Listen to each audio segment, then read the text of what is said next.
Good morning. How's it going to everybody? Let's see, is everything sounding right here? Help if I put that in so I could hear.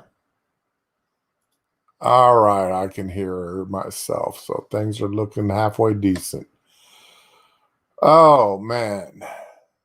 Now, today's a different day for me. I've got a visitor in the house. He's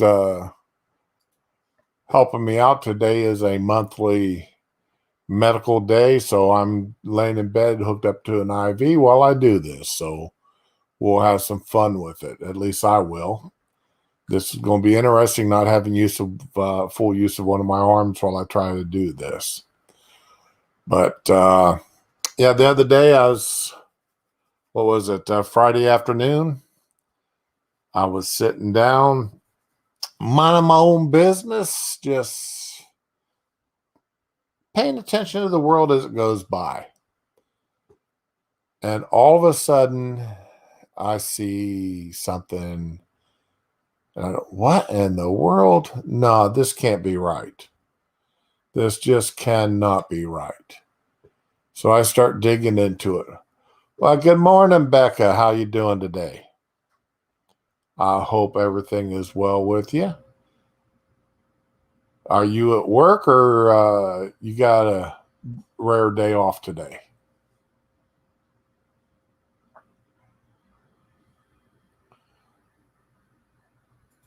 But I saw something here that just absolutely blew my mind. I simply could not believe that this actually happened. Now, I want to start with this. Just a little reminder here of what I'm going to be talking about. We're going to start at the beginning, which is real easy. Take a look here at the Federal Register. And let's see. Here she comes. And of course, let's see here. Yeah. And of course, I need to try to embiggen this so we can see what's going on with this. All right. Under President Trump, Executive Order 13978 of January 18th, 2001, building the National Garden of American Heroes. Oh, Becca, your knee. Oh, I missed that. I missed that happening. Oh, well, I hope they've got you on something decent and you're sitting back with your leg elevated and ice packs on it. Are you working from home at least? I at least hope you're working from home and not from going in the office. By the authority invested in me as president by the Constitution and the laws of the United States of America, is hereby ordered as follows. The building and rebuilding of monuments to American heroes. I make it policy for the United States to establish a statutory park named the Garden of American Heroes National Garden. To begin the process of building this new monument to our country's greatness, I established the Interagency Task Force for Building and Rebuilding Monuments to American Heroes and direct its members to plan for the construction of the National Garden. The task force has advised me, has completed its first phase of work, and is preparing to move forward. This order revises Executive Order 13934 and provides additional direction for the task force. The purpose: to chronicle our history, show that America is a land of heroes. As I announced in my address at Mount Rushmore, the gates of a beautiful new garden will soon open to the public, where the legends of America's past will be remembered. I loved it. When I heard this speech, I sat there and I wanted to clap. Well, good, Becca, good, and good. I'm glad. Yeah, I knew you were a smart young lady. I really knew you was a smart young lady.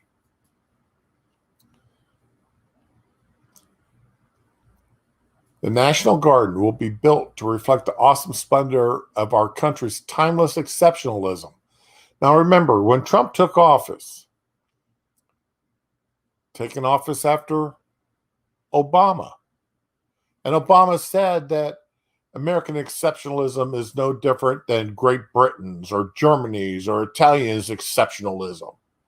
Obama did not believe, and for 8 years he had convinced some people of the United States that there was no such thing as American exceptionalism.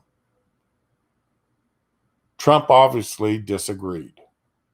I disagree.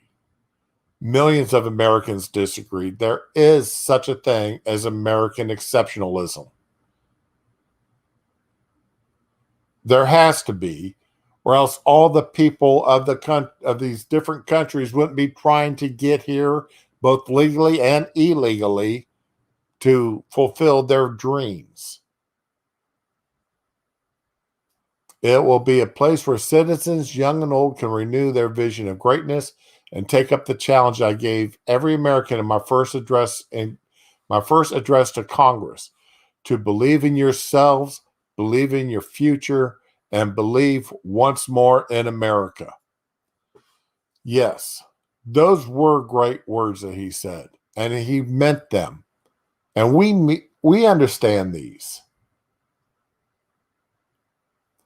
We understand that those dreams are there.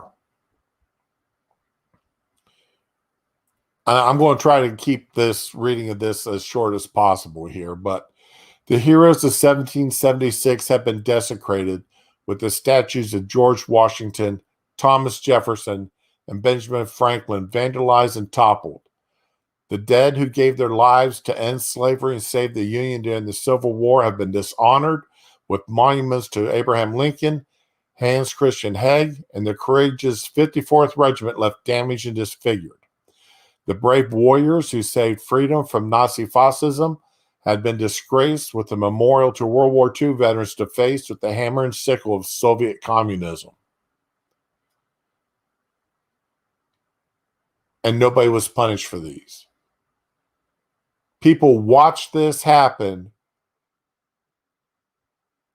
Thousands cheered as these monuments were destroyed and defaced.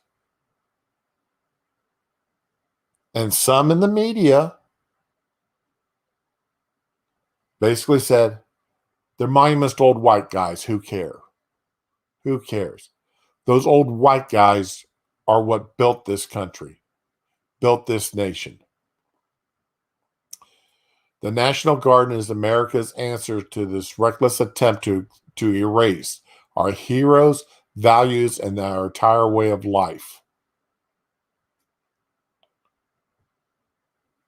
When the forces of anti-Americanism have sought to burn, tear down, destroy, patriots have built, rebuilt, and lifted up. That is our history. America has responded to the razing of the White House by building it back in the same place with unbroken resolve. To the murders of Abraham Lincoln, Martin Luther King Jr., with a national temple, the Stone of Hope, and to the terrorism of 9/11 with the new Freedom Tower. In keeping with this tradition, America is responding to the tragic toppling of monuments to our founding generation and the giants of our past by commencing a new national project for their restoration, veneration, and celebration. Yes, these are things that needed to be said.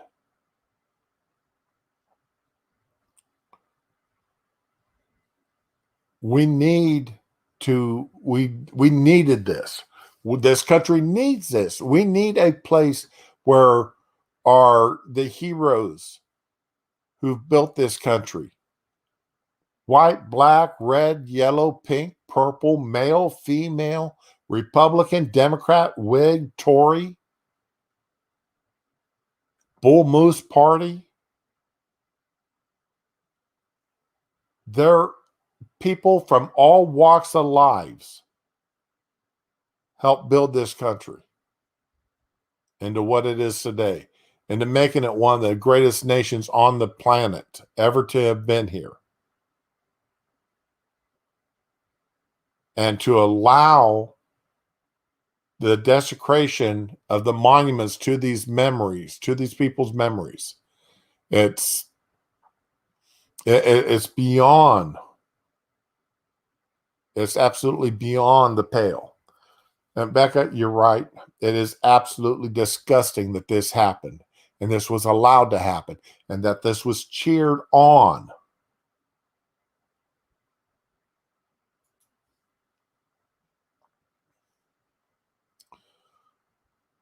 In short, each individual has been chosen for embodying the American spirit of daring and defiance, excellence and adventure, courage and confidence, loyalty and love, astounding the world by sheer power of their example. Each one of them has contributed indispensably to America's noble history, the best chapters of which are still to come. And yet, I fully believe that too. As great as our American history has been, it still has a chance to become even better. Now, this was the list. Now, the executive order had the original list of people to be honored. Now, it had also been increased. Ansel Adams, one of the greatest photographers of his age, who brought forth the West to the people back east, showing its splendor, its wonder, enticing the settlement of the Western lands by the people in the East. John Adams, Sam Adams, Muhammad Ali, Louis Walter Alvarez, Susan B. Anthony, Hannah Randolph, Louis Armstrong, Neil Armstrong, Crispus Attucks, John James Audubon, Lauren Bacall, Clara Barton, Todd Beamer, Bell, Bergman, Irving Berlin. There is no limitation here of by race, by religion, by creed, by political affiliation. This list, and I dare anybody to go through this list and find a name of anyone who had not contributed in one way, shape, and or form to making America a better nation over the time. Duke Ellington, my God, the man's music. Ralph Waldo Emerson, his writings.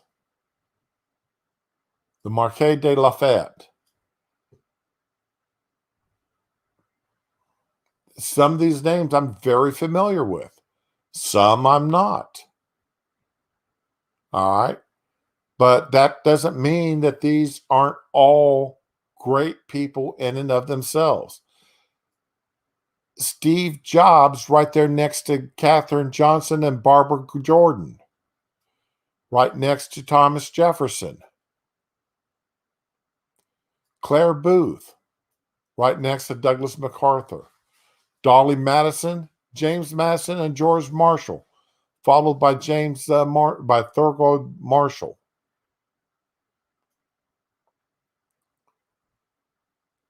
Eleanor Roosevelt, Babe Ruth, Sacagawea, Jonas Salk, Antonin Scalia, and Norman Schwarzkopf.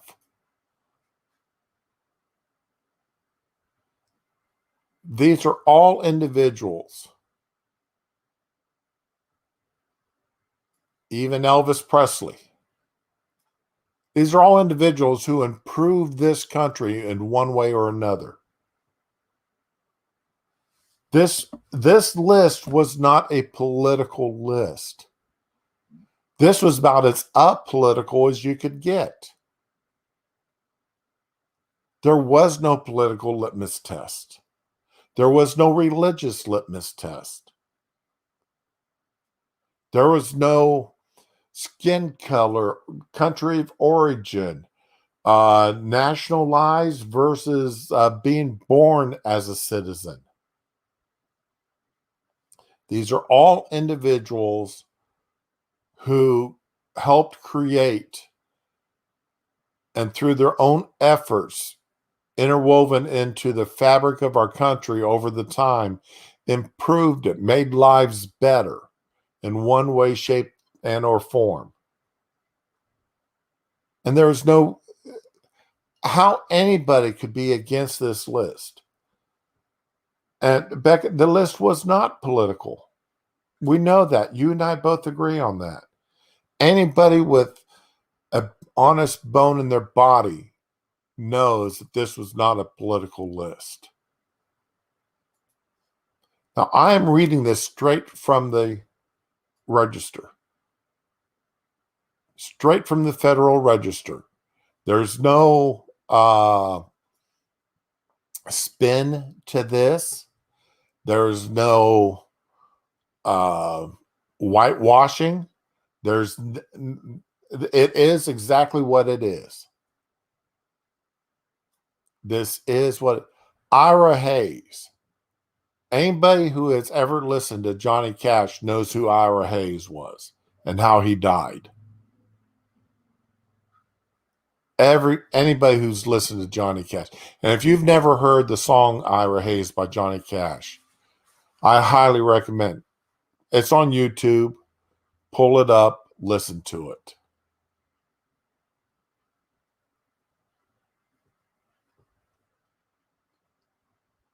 All right. So that's as much of this as I'm going to go through.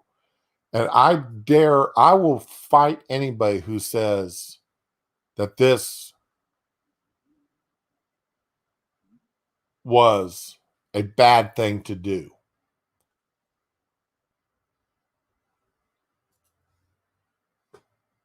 I will sit there and argue with you all day long on that.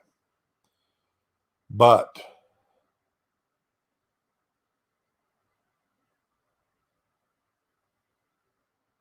oh yeah, you need to, and I'm going to throw the link to the this Federal Registry into the comments.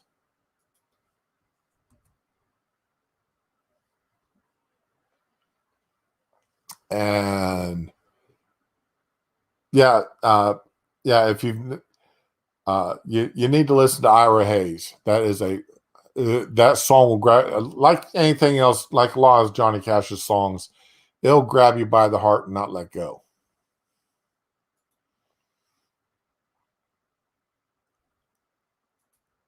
So, and I remember Trump's speech at Mount Rushmore when he announced that. And I mean, I cheered. I mean, I literally yelled, yes. I did a fist pump. I was so glad. I mean, I have never been so for a government expenditure of dollars on something not directly tied to national defense as I was for this. There was nothing I could get out of that could be wrong. So you can imagine my shock when Friday, this is what I see. President Joe Biden revokes Trump's orders on Heroes Garden and other issues. The National Garden of American Heroes, envisioned by former President Donald Trump, is no more. President Joe Biden on Friday revoked a number of his predecessors' executive orders including one to create the statutory garden that reflects the awesome splendor of our country's timeless exceptionalism. Trump had called the garden America's answers to the reckless attempt to erase our heroes, values, and an entire way of life. My heart sank.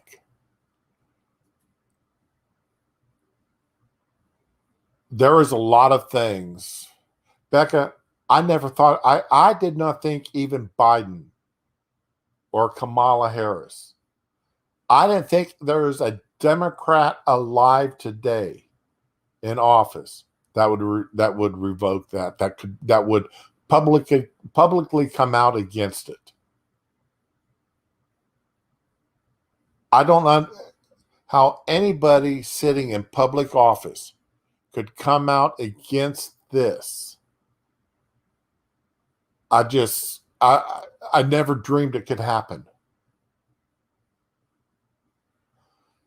I hate to admit that you were right. And I mean, I was foolish in thinking that it couldn't happen. That's why I was so angry when I heard that Friday. If it hadn't been for the fact that my weekend was so bollocksed up with other things going on, that I really it took, I almost canceled plans that the wife and I had made to get on here and stream about this. You're exactly right. It's attached to Trump. That's why they were against it. And it's not virtual signaling. There is no virtue to canceling this.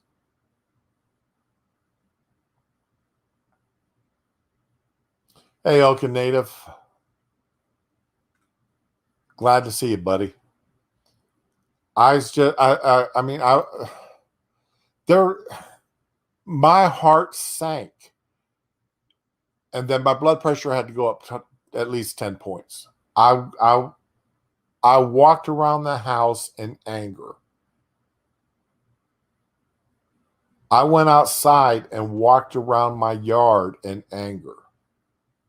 I took my dog out for a walk just to try to calm down. That's how angry I was. I was absolutely and totally infuriated. To me, this was a slap in the face of every American that's ever tried to do anything to improve this country. This was a slap in their face, a direct assault on the country itself when he vetoed this. That is how much it angered me.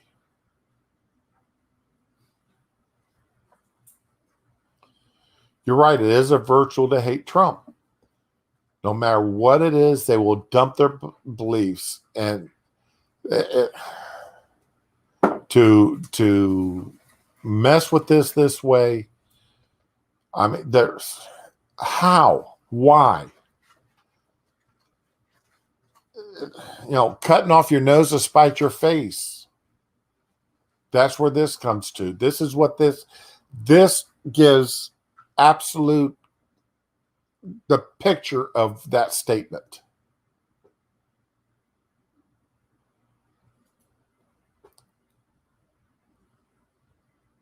Surprisingly, or unsurprisingly, as I got into it, Biden also got rid of Trump's requirement that legal immigrants had to get health insurance.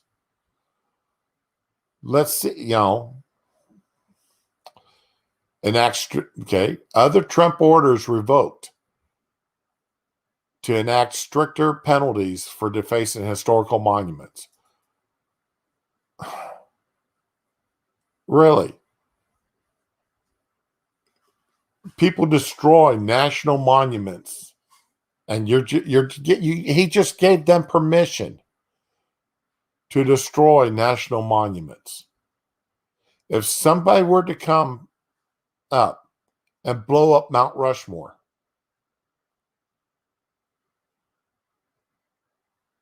there'd be no punishment.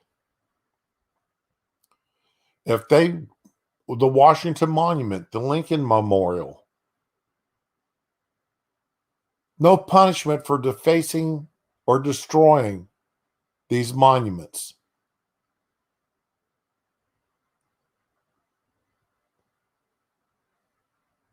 But we've got people still sitting in jail for walking into Pelosi's office on January 6th without bail at the insistence of the federal government.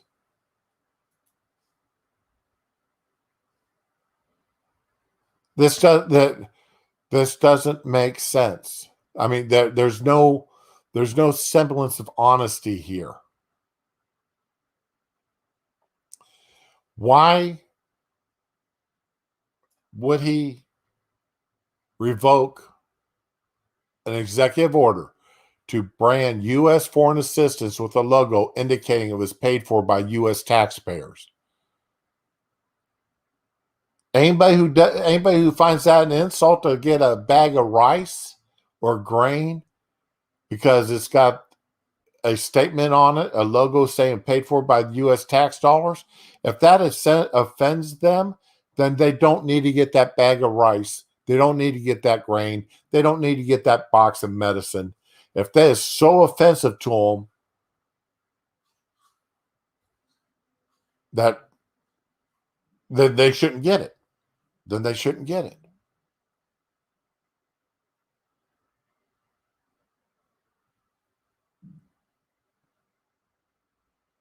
These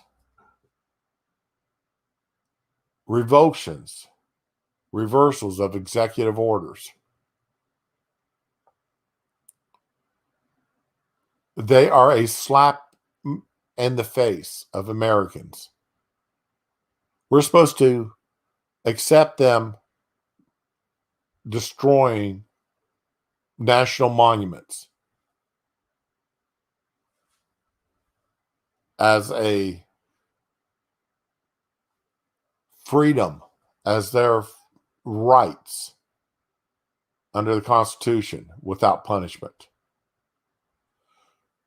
We're supposed to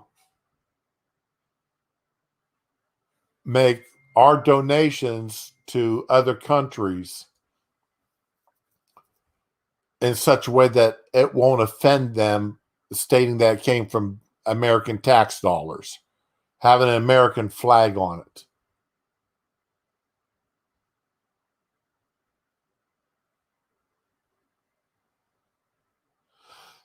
You're right, Becca. You're right. Remove the reminder. I'm putting that up there. Remove the reminder that the collective paid for it. It makes sense that people want to believe that they're entitled to it. Yeah. I wish I thought of putting it that way. Thank you, Becca.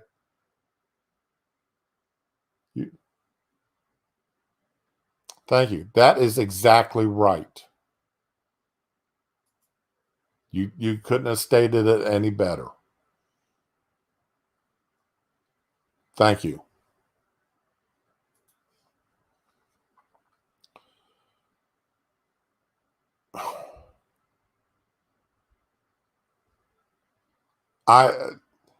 This was the USA Today's take on the what Biden did. Now, let's see here.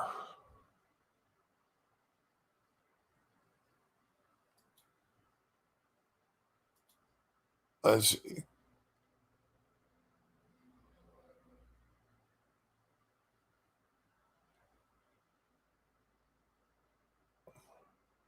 Oh, I accidentally closed the window. Okay, well, I can't find it. I accidentally closed that window. But there's another article, and the reason why I pulled it up because I knew I'd forget who said it.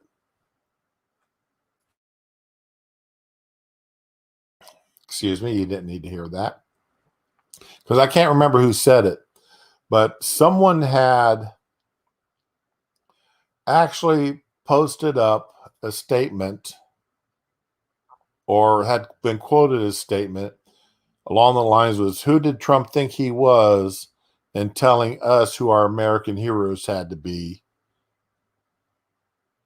Because he listed 224, or was it 244 individuals. Now, Trump never claimed that those people on that list were the only people ever to be in there. He just said these were the ones that he wanted in there, according to his executive order. And again, if you can point to me a name on that list that should not be there, and you can defend it, I'll be surprised.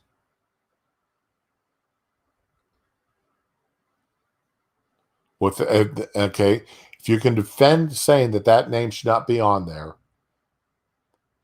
and that they did nothing to improve this country from the state that it was in prior to their actions. Now, every one of them names on there is a human being.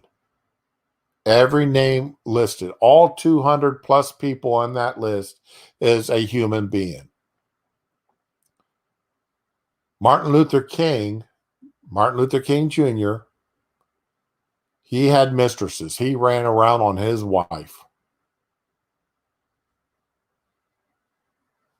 He was not a perfect man. George Washington owned slaves. Dolly Madison. Well, there are rumors about Dolly. There are rumors about Harriet Tubman. Everybody on that list had their own failings. They were all a product of their time. They were all human beings. And as the saying goes, everyone falls short of the grace. There is no such thing as a perfect human.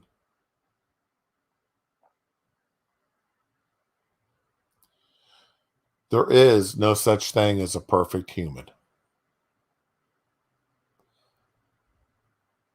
But every name on that list had improved this country from the state that it was in prior to their actions, prior to their lives. And every one of them people deserve to be memorialized. And for them to just come around and knock it down like that, absolutely, like I said, it's been 3 days since I found this out, and I'm still angry. I'm still hurt. Yeah, he did. Yes. MLK did have commie support. He was a supporter of communist theology.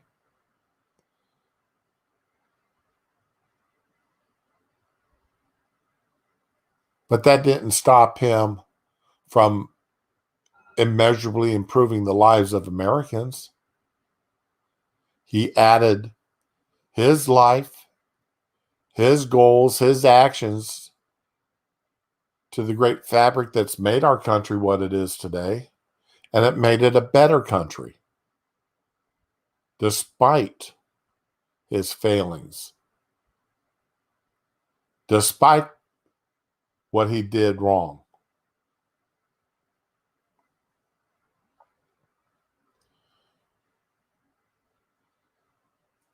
And I hope you can hear in my voice exactly how angry I am about this, how much this hurts me to see that this is gone. And it's gone to the applause of Democrats. Half the country, the representatives of half the country, are applauding this. Not one single Democrat has come out and spoke against this. The ones questioned have supported it. Why has the Democratic Party fallen so much in pure hatred for this country or pure hatred for Donald Trump that they can't support a single thing that man did? I didn't like Obama. I disagreed with him 99.9% of the stuff he did. But when he sent in SEAL Team 6 to take out Osama, I applauded him. When he sent in the Navy and took and rescued the ship from the pirates, I applauded him. He did some things right. And when he did, I acknowledged it. And Republicans acknowledged it. And for the Democrats to even kill something that would be a jewel in the country simply because of the person who conceived the idea and put it forward because they didn't like his politics. They didn't like him because of Orange Man bad. It's I could not conceive of this happening before it happened. I could not have conceived of this happening. I've said that before at the beginning. I could not have conceived of this happening when it did, prior to it actually happening. It just absolutely floored me. And it was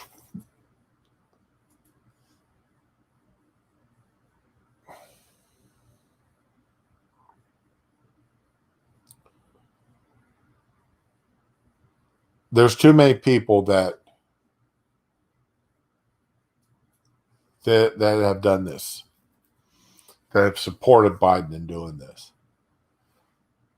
I have not seen one major news outlet on the left speak out against this.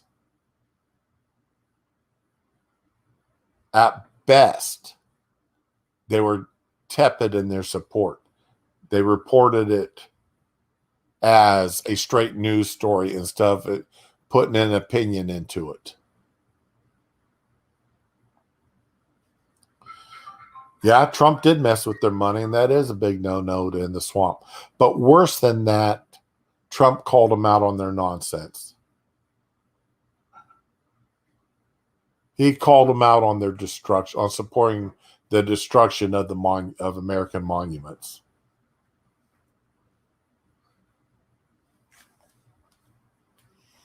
You know, and that's where they did wrong.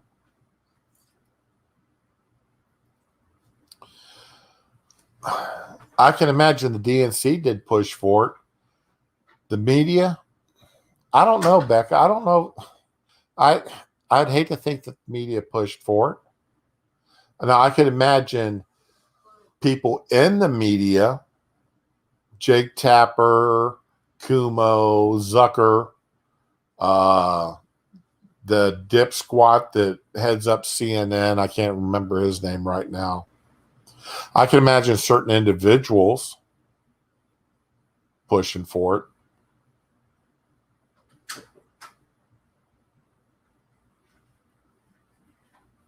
But this is, I'm still, even though I've been talking about now for almost 40 minutes,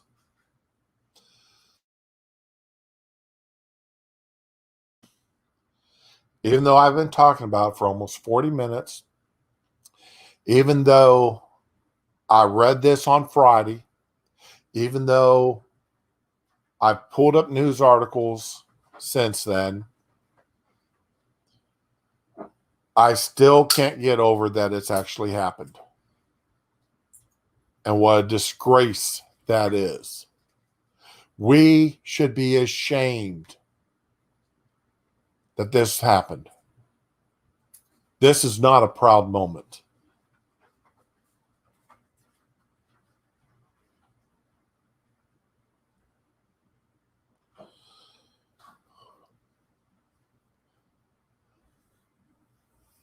I'm going to be honest. I'm drawing a mental blank about anybody screaming racism about it, especially since so many prominent black Americans were on that list that Trump announced with his own voice from his own, when he described it. He mentioned people of every race, of male and female, of both political parties.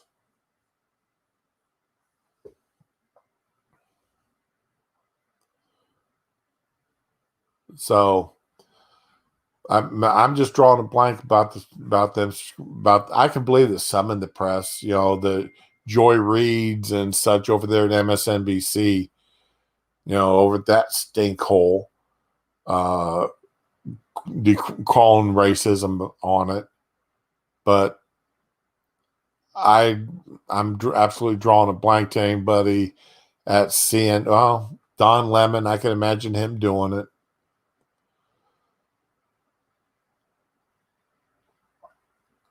Yeah, Kumo. Well, anybody over there at MSNBC, so that includes Maddow. I can believe any of them doing it. There's not a doubt in my mind. And Don Lemon at CNN, yeah. Kumo, yeah. I can imagine them two doing it. As much as I disliked Wolf Blitzer over there at CNN and his horrible spin that he always put on the news. Now I look back at some of his stuff and he's comparison to a lot of the people they've got there now. Wolf Blitzer was a paragon.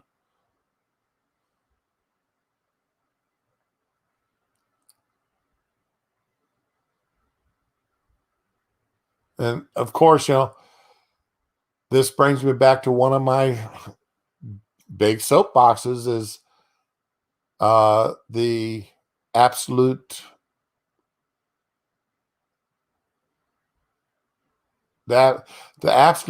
bias, unadulterated,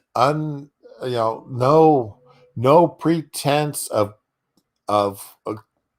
anything by the media and pushing an agenda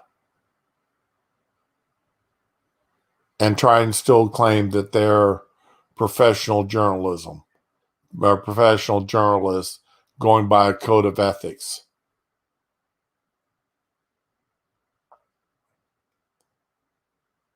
So that's a constant soapbox of mine. And it seems like no matter what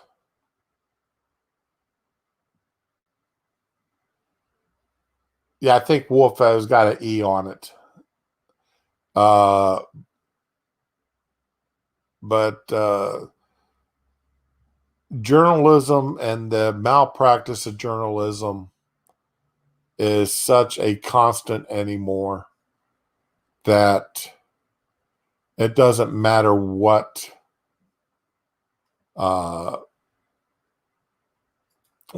been said or done with it. It's all there. It is a horrible.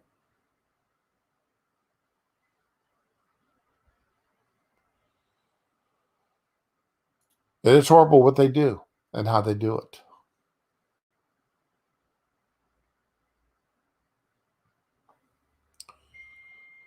But I saw something, and I can't pronounce his name, his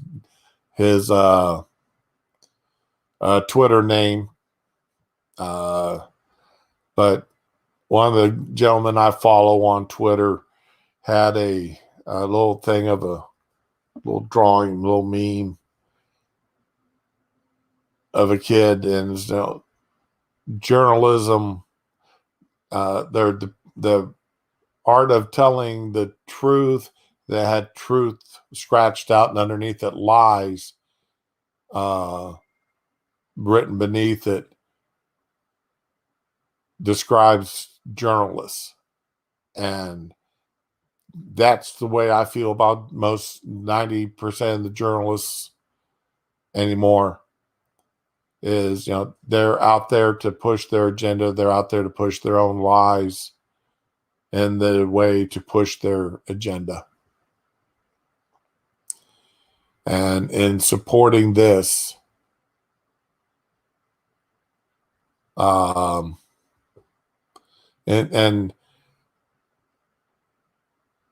in their support, their of this revulsion of this. Yeah, Beck, I read that. Yeah, he said he'd ended his segment on Lemon had ended his segment, and everybody was cheering that he either quit or been fired. They turn around. Oh, wait a minute, wait a minute, wait a minute. No, no, no, I didn't quit. I'm not leaving CNN. I just got a new show starting up. Yeah. Yeah, or a new job or whatever. It figures that he'd get promoted or Brian Stelter will take his place or something with his old show. But since we're discussing the media, that sort of brings me to this next one, because when I read this article, I was surprised that the New York Times, considering, actually came out with this, because it is not complimentary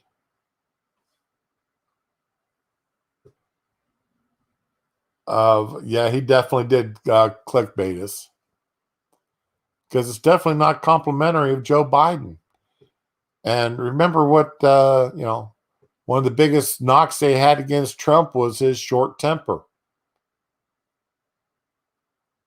And then turns around, this article pops up.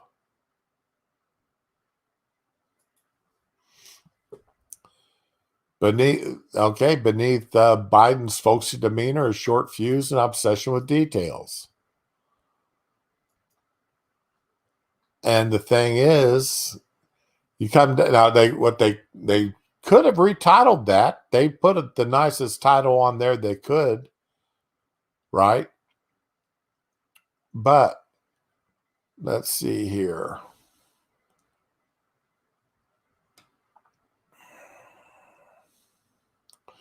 Come on down. Where'd it go? Let's talk plain English here. All right, here we go. Avoiding Biden's ire during one of his decision-making seminars means not only going beyond the vague talking points that he will reject, but steering clear of responses laced with acronyms or too much policy minutia, which will prompt an outburst of frustration, often laced with profanity. Biden is cussing. He's cussing out the employees. I thought that was for 4 years a big no-no with Trump. That showed what a bully he was, that he actually used street language.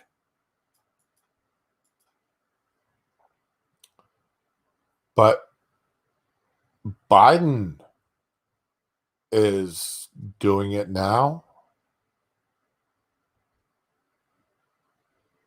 Oh, you are kidding me. Biden is actually cussing out his employees, his advisors.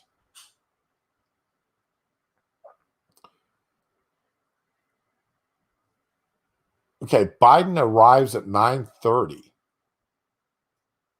Uh, Trump was usually there by 7, if I remember correctly.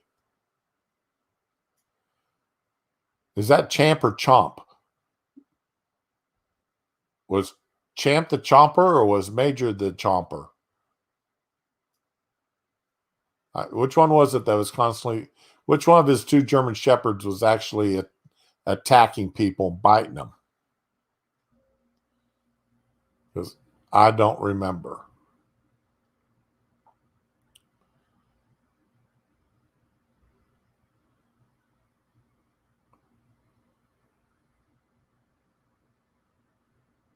They say he never erupts into fit of rage, but what is that when? What do you call it when you start cussing out your employees? Uh, that it's got to. I mean, I only cuss out people when I'm angry at them. I don't cuss them out when I'm not angry. When I don't cuss, I don't cuss out people when I'm not angry at them.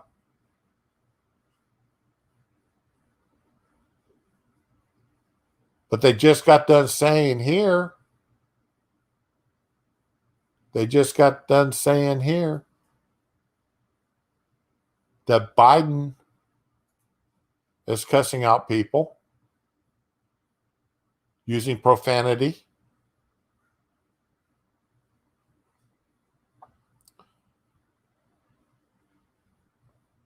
The president lashed out at Xavier Barrera. Lashed out. So that would be called having a fit of rage. You see how they use language, they use terminology to downplay one person that they agree with, downplay theirs, or exaggerate another's.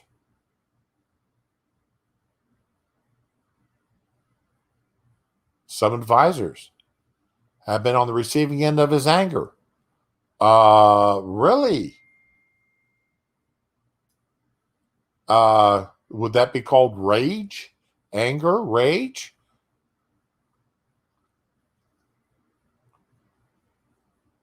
He hates blanching fast talk, sounds like doublespeak. That sounds like Trump, doesn't it? Trump didn't like fast talk. Trump didn't like doublespeak. So what was bad in Trump is good in Biden. That's exactly what they're saying here. What was bad in Trump, Trump's rage, Trump's anger, while it's acceptable and good in Biden.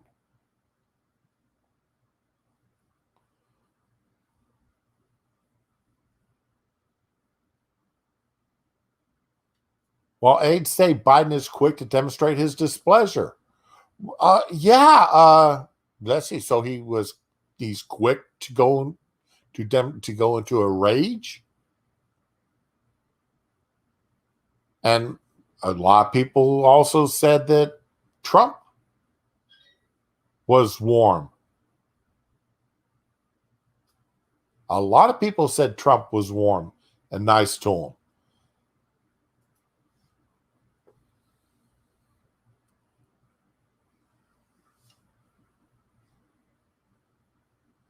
Oh yeah, you're absolutely, yeah, Becca, you're right about that. The big effing deal when Obamacare passed. Yep, on the open mic, and that sort of got white. Yeah, that sort of made a joke over. But the double speak by the media Yeah, that's exactly it. What was bad in Trump is good in Biden. What's good in Biden was bad in Trump. Orange man bad, demented leadership good.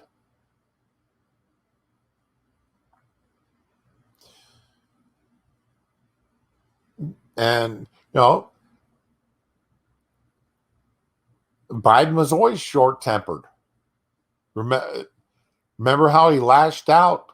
Dog-faced pony soldier, lion dog-faced pony soldier, challenging somebody, questioning him, challenging someone who was questioning him to a push-up contest, telling a construction or a factory worker that Biden didn't work for him.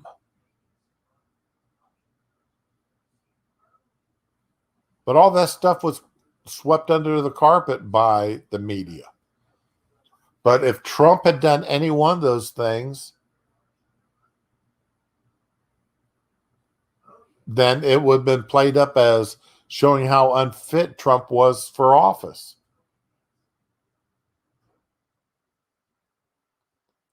This is why I can so often go back to the media and their double standards and the to almost any other issue. Any one issue always leads back to the journalism and their bias and their lack of professional ethics anymore.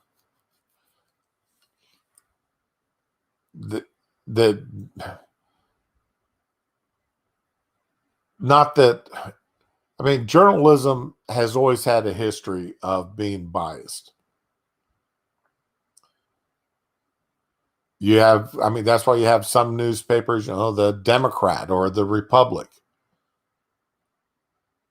Hearst's papers went one way. Newspapers and Walter Cronkite. I mean, the venerable Walter Cronkite was a big-time liberal. And you could tell that in some of his reporting. That's why after the Tet Offensive and Cronkite started questioning the United States being in Vietnam, the thing was, once we've lost Cronkite, we've lost the war.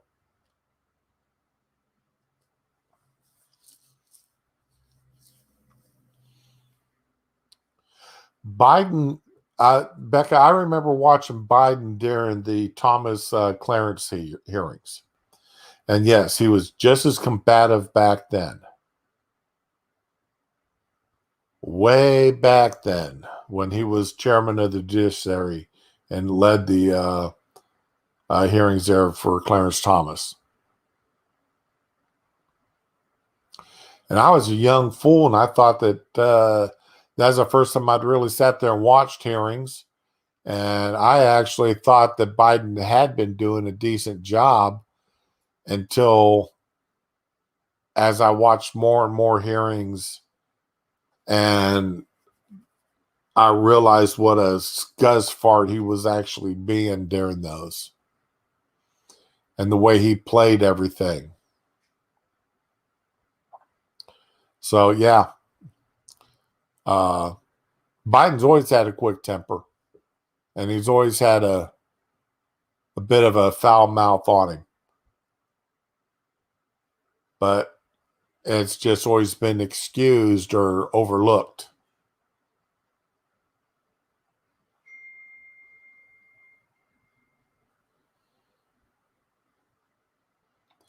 Yeah, that was a big mess. I mean, and the reason why I remember those hearings so well is I watched them all.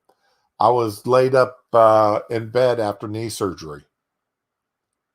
Wasn't allowed out of bed. I'd had a spinal block, and I wasn't allowed out of bed for 2 weeks after the spinal block. And I've come to find out that I'm one of those people that get that nasty ass headache after having a spinal block done. So I was flat on my back for 2 weeks. And so the only thing I had to do is watch C-SPAN. So I watched those hearings. And by that, like I said, at the first, when the hearings first started, I thought Biden was doing a decent job. By the time those hearings were over with, I'd grown to have a great distaste for Joe Biden.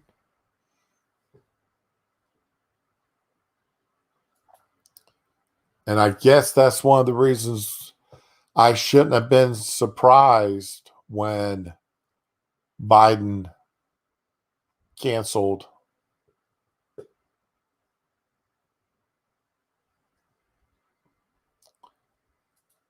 the National Garden of American Heroes.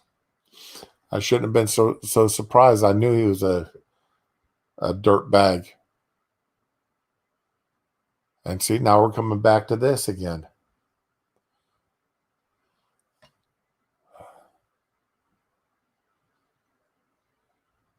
This is such... And I'm still going to go back. I don't see how anybody can cheer this. I don't see how anybody who has any sense of history, sense of wonderment. The United States is such a young country in relationship to the other great powers on the planet. Russia, China, England even. Almost any European country were old when the United States was born. There are schools still in existence and working with students, active schools in England that were old when this country was born. We talk about having furniture, we're proud of having furniture 100 years old or 150 years old. They've got antiques in England 1,000 years old, 500 years old. Which clip is that? Do you have there, Becca?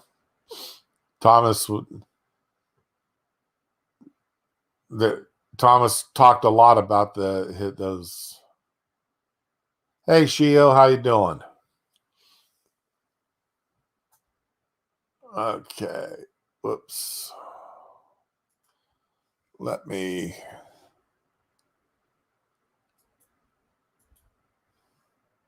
open that up.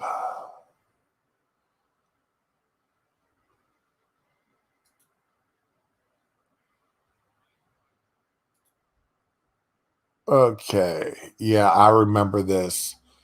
So let me come back to StreamYards.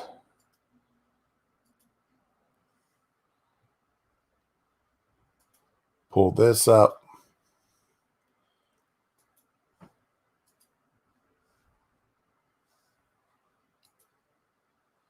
And it should be popping up here. Here we go. Good morning, Judge. Welcome to the blinding lights. Finding out what you mean when you say that you would apply the natural law philosophy to the Constitution is, in my view, the single most important task of this committee.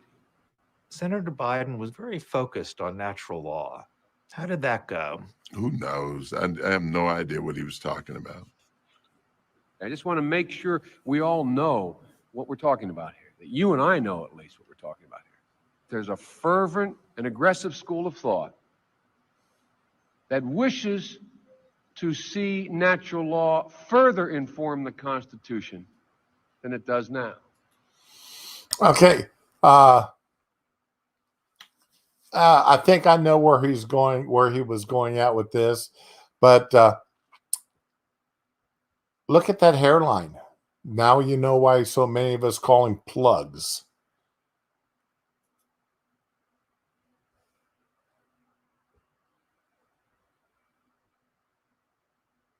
Now you know why so many of us that remember Biden from back in these days called him plugs. Argued against by the positivist led by Judge Bork. Now, again, that may be lost on all the people. You know, and I know what we're talking about. I have to be perfectly honest with you. You sit there and you have no idea what they are talking about. All I know is that he was asking me these questions about natural law. Someone may apply it in a way, like Moore, who leads him in a direction that is, quote, liberal. You may apply it in a way that leads you in a direction that's conservative. Or you may, like many argue, not apply it at all. But it is a fundamental question that is going to be almost impossible for non-lawyers to grasp in an exchange. But you know, Non-law, in other words, the American people are too stupid to understand what's going on. Yeah, that sounds like something Joe would say and mean. American people are too stupid to understand what's going on. and I know it is a big, big deal. And in conclusion, one of the things you do in hearings is you have to sit there and look attentively at people you know have no idea what they're talking about.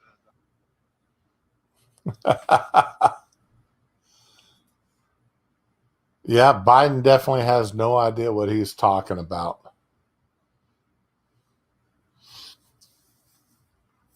Yeah, Biden got all those hair plugs in, and he looked absolutely horrendous in the videos. He looked horrible. You could see those plugs.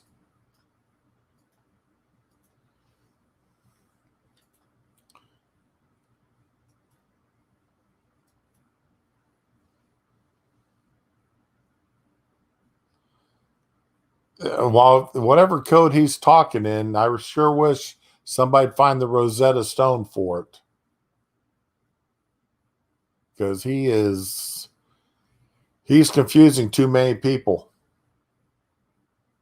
I mean, what does cockroaches and his hairy legs have to do with each other?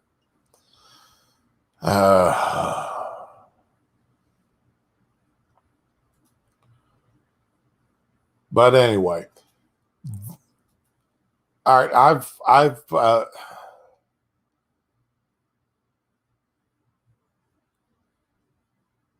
This is what I wanted to go with today.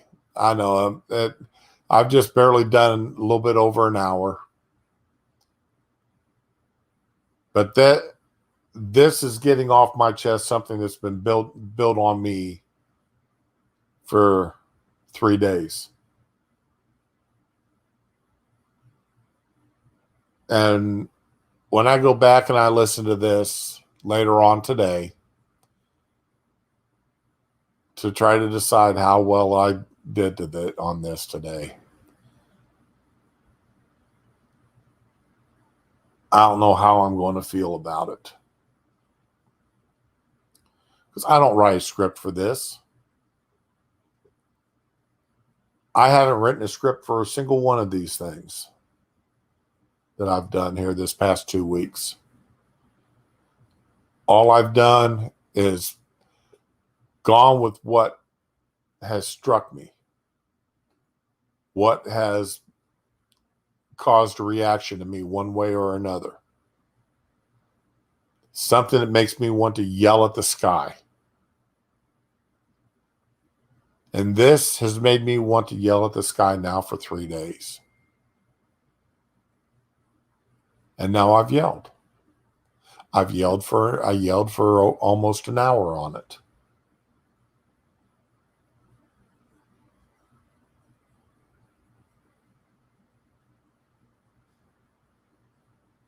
And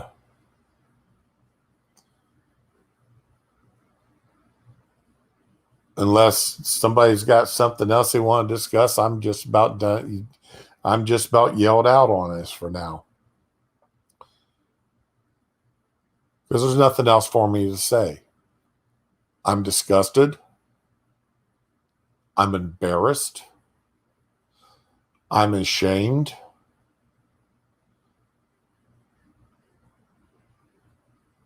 And it's all directed at one man, one administration, one party. And the media that has allowed him to do this without any kind of pushback. It's allowed him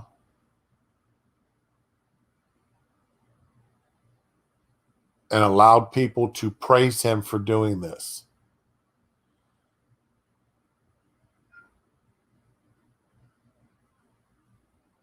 Some people have said, and I can't disagree too much, that abortion has been a cancer on this nation. And I'm not going to disagree with that. Abortion is a cancer on this nation. But that is just a symptom of the cancer. This, and what this means in saying that an honest representation, an honest celebration of hundreds of people that have improved this country is being rejected, is being denied, is being thrown on the ash heaps simply because they don't like the man who presented it. They don't like the man whose initiative it was. That they are going to stop something to show the intrinsic value of so many people. And like I said, there are names there. Out of those 200 and plus some odd names, there's easily a few dozen that I sat here and looked at, and I'm going to have to go back and research because I don't know all those names and what they've done. But that doesn't mean that those names aren't important to American history and to our fabric of this country. That those people didn't have things that they contributed to make this country better, either in a macro or micro way. They all contributed to this country, and their lives should be celebrated. And because either they don't like the person who proposed it, they don't, or they actually hate America, they actually hate this country. And of the two, I don't know which one's more disgusting of the two reasons. But something that would have been so great to have, and a chance for that to grow, more names added to that list as time went on, more people added to it, that when you looked back upon their lives and what they added to the country, they didn't have to be great political figures. They didn't have to be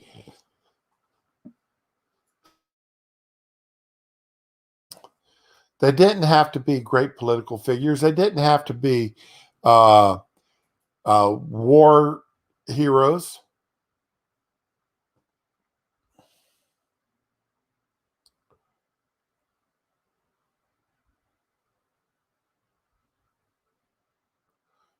All these people had done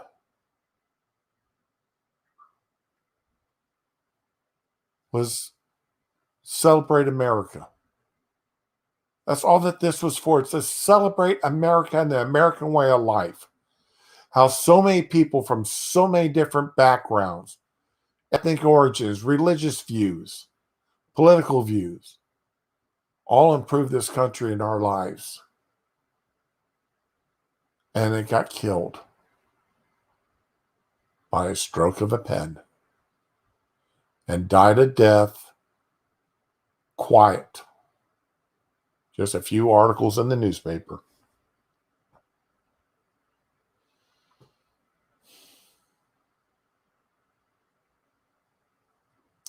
Thank you, Becca.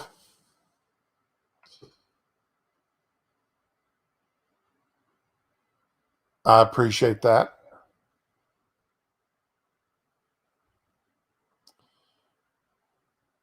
I appreciate you think I've vocalized my viewpoint. I hope it came across well. And yeah, I saw the Supreme Court was taking up Roe v. Wade case today.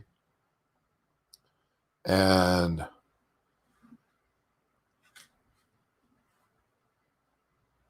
I'm going to wait until after I get a chance to read the arguments before I weigh in on that. But I'm all for, I've never supported unlimited abortions to start with, but that is as it is. 10 minutes of happy. I tell you, let me try to find something here. Let's find something for Happy Shroom. Let's get Happy Shroom out here. We've got to. Let's bring this old boy out. Let's have a few minutes here of happiness. Hey, there he is. There's the little Happy Shroom. You know, I do have to appreciate Farr for drawing that for me. That is such a he is such a cute little thing, so opposite of me. Just so opposite of me and the way my inner turmoil goes so much when I watch the news or read the news. So I tell you, I was just going to go to that, Becca. It's not a great meal, but it's something that I did that my wife stood there and she watched me as I was doing it, and she thought I was absolutely nuts. And I sort of talked about this a little bit, posted about it a little bit. Let's see, on Useless and I were talking a little bit. You know, you go to the grocery store and in the frozen food section, you can buy the loaves of frozen bread dough, where you take them out, you throw them in your bread pan, you let them rise, you throw them in your oven, you bake them, and you've got quote unquote homemade bread or fresh baked bread. And those are, I mean, it's good. That is good bread. I mean, it's just a very basic bread dough, nothing fancy about it. But what I did this weekend is I broke one out, little olive oil in a glass bowl, put the loaf of bread in there, and saran wrap across the top of it and put it in the refrigerator overnight. Let it rise in the fridge overnight, thaw out and rise. Then brought it out on the kitchen counter the next day, punched it down, let it rise again. Then after it had risen the second time, punched it down, let it rise a third time. And then I melted up a bunch of butter and added a little bit of Parmesan cheese and a little bit of herb to it. Not much, just very little. And broke off that dough, rolled it through that melted butter with that stuff in there, threw it in a cast iron skillet, and then let it rise up again, then baked it. Had pull apart dinner rolls. The crust was amazing, with such a nice, soft, and flavorful dough on the inside.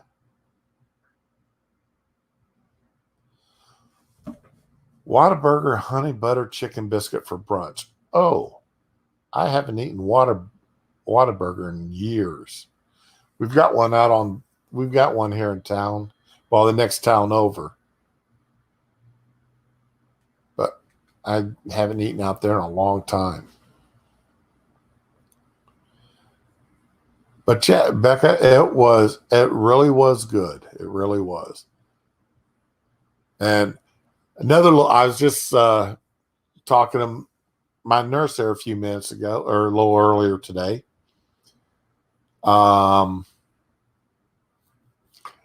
Get those little bags of potatoes. They'll have a couple of dozen of the little red potatoes and maybe some little purple potatoes and some yellow fingerlings in there. You know, the biggest potato in there is about the size of your thumb.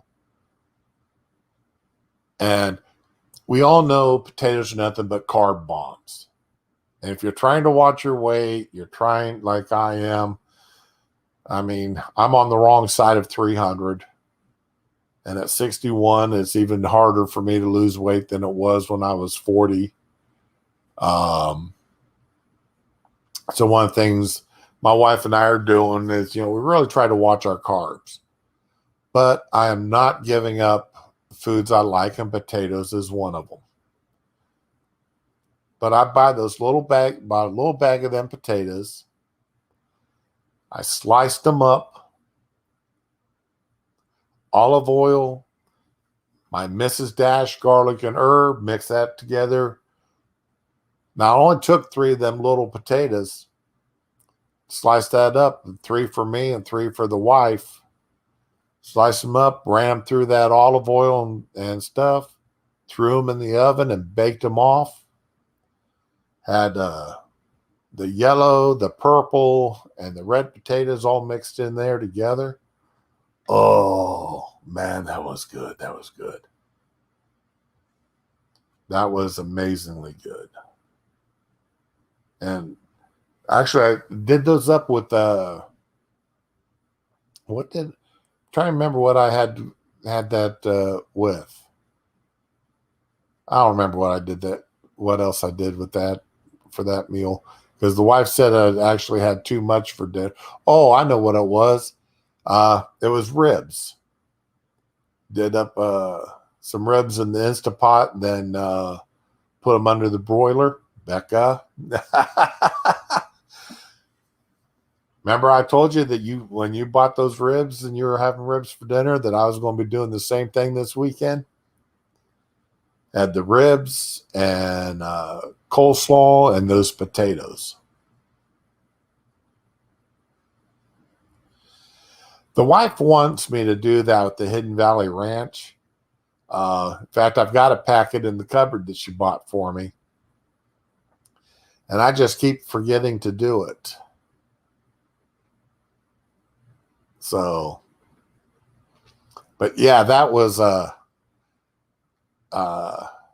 then, if you watch Sunday morning cooking shows on Food Network, Valerie Bertinelli's got her little show on. Well, a few months back, she did a savory muffin that I looked at, and it's made up with almond flour. Almond flour, butter, sausage, and chives. And I added bacon to it and cheddar cheese. And rather than making muffins like you would in a muffin pan or whatever, you get 6 muffins to this recipe. What I do is I divide it into thirds and cook it off in the small cast iron skillets I've got. Put that in a bowl, and while those are cooling in the bowl, I poach up a couple eggs and put on top of it. So now you got poached eggs on top of these muffins made with almond flour, and it's got bacon and sausage and cheddar cheese in them. And that is, again, very low in carbs and very filling.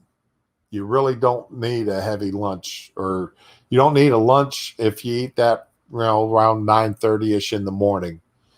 You really don't need a lunch, or a light supper will get you through the day.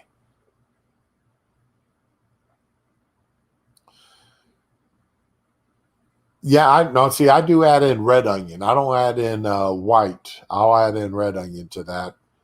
And I usually keep onions that I've done caramelized with a little brown sugar. I'll take a whole onion, cook it down, and just before they're done, I will throw some brown sugar in with them also. On Sunday mornings, my dogs got us up between 4 and 4:30 in the morning. And I normally go ahead and stay up, and hopefully, so that the wife can try to sleep in a little bit on Sunday mornings.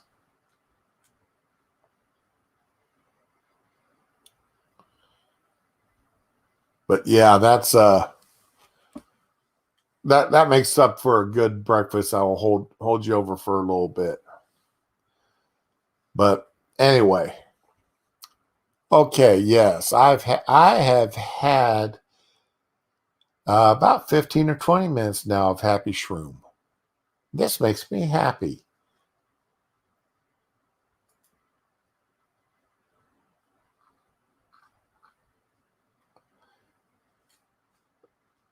Oh, Sheila is cats. Yes. I don't know which is worse: the dog sitting there at the foot of the bed whining, or the cat walking on your face and nudging against you, trying to wake you up. Using your face or even worse, using your stomach and kneading the daylights out of your stomach. It's like, please leave me alone. I'm trying to sleep. 3 cats. We've just got the 1 cat and 1 dog, and that's more than enough. Oh, litter mates. Yeah. You are having fun. You are definitely having fun. Becca, we need to make I need to make a Happy Shroom segment to end every stream with. I really do. I need to make that a habit. Make a Happy Shroom. That way I can get my diatribe over with and then have something nice to end up on. So I'm not walking out all frustrated. Oh, these are older cats too. And they've got you twisted around. Yeah, I got my wife one of those see-through bird feeders that have the suction cups that you can put on your glass on your window, so that you can get the birds come right up to your window. And we put it high enough that the squirrels can't reach it. Well, the squirrels will jump up on the window ledge, and our cat will sit there on the back of the couch, tail just a twitching away, watching these squirrels trying to get up to the bird feeder. It is hilarious. And the squirrels, they know that glass is there, so they're not afraid of the cat.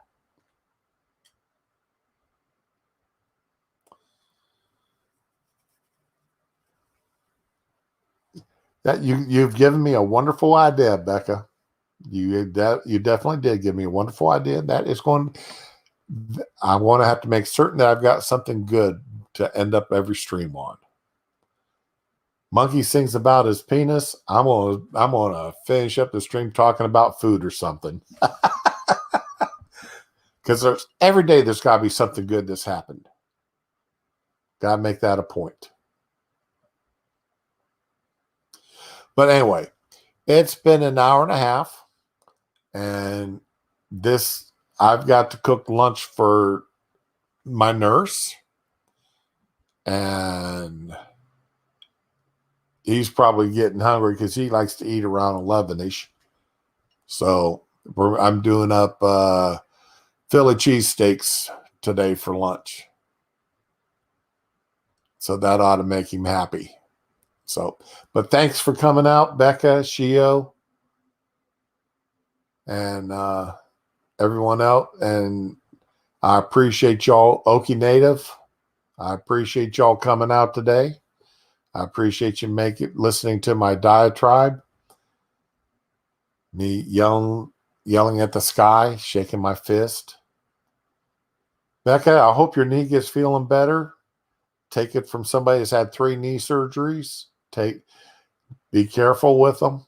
Listen to your doctor. You don't want to be laid up for weeks on end because you've had to get your knee cut on. All right? Be good, have fun, and I guess we'll see you all tonight on Monkey Stream. Since wait, now this is Monday, so Lords of the Night. We'll see you tonight at Lords of the Night then. All right? Bye, y'all.